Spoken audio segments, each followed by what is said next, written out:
சரி, அடுத்து குருவினுடைய இரண்டாவது யோகம் குருச்சந்திர யோகம். சந்திர கோணத்திலே குரு பகவான் இருப்பது குருச்சந்திர யோகம் அப்படின்னு சொல்லப்படுது. கஜகேசரி யோகத்தை போலவே குருச்சந்திர யோகமும் சிறப்பான யோகம். ஏறக்குறைய 2 யோகமுமே ஒன்று போலதான் இருக்கும். சந்திரனுக்கு கேந்திரத்திலே இருப்பதை குரு பகவான் இருந்தால் கஜகேசரி யோகம், சந்திரனுக்கு கோணத்தில் இருந்தால் அது குருச்சந்திர யோகம். இதுலயும் சந்திரனும் குரு பகவானும் சம சப்தம பார்வையாக பார்த்தார்கள் என்றால் அது குருச்சந்திர யோகமாகவும் இருக்குது, கஜகேசரி யோகமும் இருக்குது, மற்ற நிலைகளை பொறுத்து. சரி, இப்ப கோணத்துல இருந்தா குரு பகவான் என்ன செய்வார்? சந்திரனுக்கு 5ஆம் இடத்துல இருந்தால் அவர் 9ஆம் பார்வையாக சந்திரனை பார்ப்பார்.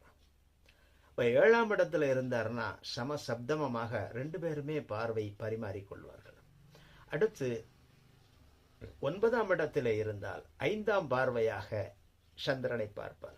அப்ப கோணத்திலே 5, 9 2 இடங்களிலும் சந்திரனை குரு பார்ப்பார். 7ஆம் இடத்துல இருவரும் பார்வையை பரிமாறிக்கொள்வார்கள். இதுல குருவும் நல்ல நிலையில இருந்து சந்திரனும் நல்ல நிலை, அதாவது நட்பு வீடுகள்ல இருந்தாங்க அப்படின்னா இந்த யோகம் சிறப்பானதாக திகழும்.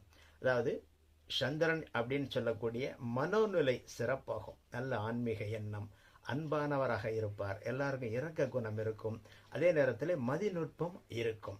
குருவினுடைய காரகங்களும் சிறப்பாக இருக்கும். குருவினுடைய காரகங்கள் சொல்லக்கூடிய செல்வ வளம் இவர்கிட்ட நிரம்பி இருக்கும். அதே நேரத்தில் இவரது குழந்தைகளும் நல்ல குழந்தைகளாக இருப்பார்கள். அடுத்த ஒரு